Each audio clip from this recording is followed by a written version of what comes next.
অপমান করবে আমাকে, আর আমি কি চুপ করে থাকবো নাকি? কে চেয়েছে তোমার মতো একটা অপদার্থ লোকের জ্ঞান শুনতে? আমার কপালে বন্দুক ঠেকিয়ে ওই লোকটার সঙ্গে মিটিং করাতে পারবেন না।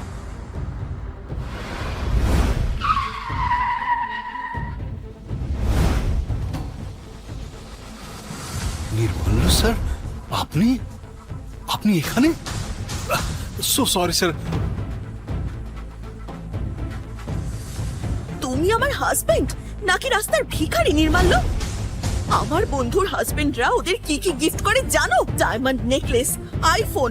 আর তুমি পুরুষ মানুষ হয়ে নিজের স্ত্রীকে 1 লাখ টাকার গিফটও দিতে পারছো না তুমি? ছি নির্মাল্য। অনন্যা, তুমি আমায় লুজার ভাবো জানি, দেখবে একদিন তোমার এই লুজার হাজবেন্ডই দুনিয়ার সব দামি ব্র্যান্ডেড গিফট কিনে এনে তোমার পায়ের কাছে বিছিয়ে দেবে। কথা দিলাম, সেই দিনটা আসতে আর খুব বেশি দেরি নেই। Mark my word. রাস্তার সামান্য ভিখারি কি করে রাতারাতি কলকাতা শহরের রাজা হয়ে উঠল? ওর কাছে 1200 কোটি টাকার সম্পত্তি কি করে এলো?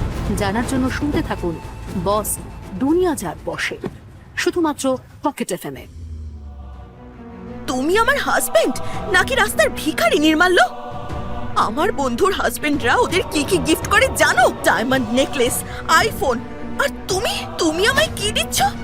সস্তার ফুটপাত থেকে কেনা এই 10 টাকার ফুল।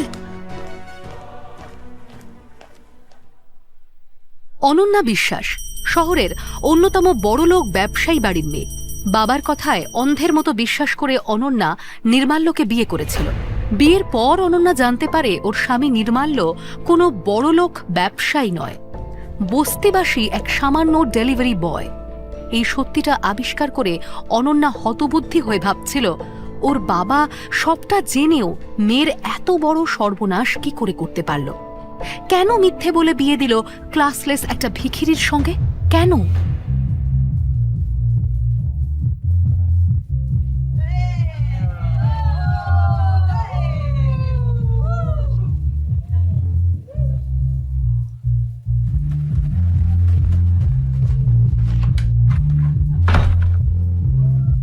নির্মাল্যর সঙ্গে সম্পর্কটা অনন্যার গলার কাঁটা হয়ে আটকে আছে যেন। ও না পারছে বের করতে, না পারছে গিলতে। পরিবার বাদে অন্য কোথাও অনন্যা পিজা ডেলিভারি বয় নির্মাল্যকে নিজের স্বামী বলে পরিচয় করায় না। প্রয়োজনে তাকে চিনতেও অস্বীকার করে অনন্যা।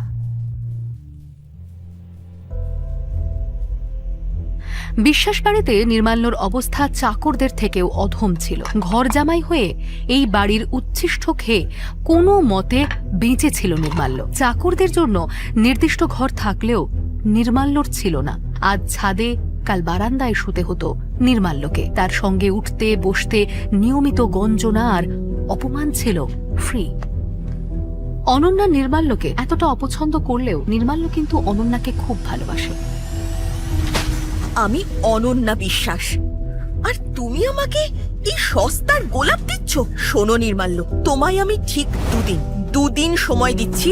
তার মধ্যে যদি তুমি আমায় অন্তত 1 লাখ টাকার গিফট না দাও, তাহলে তোমার এই মুখটা আর কোনো দিনও দেখতে চাই না আমি, কোনো দিনও না। অনন্যা, তুমি তো জানো আমি সামান্য একজন ডেলিভারি বয়ের চাকরি করি। 1 লাখ টাকা আমি কোথা থেকে জোগাড় করব? সেটা অনন্যা বিশ্বাসকে বিয়ে করার আগে ভাবা উচিত ছিল না তোমার?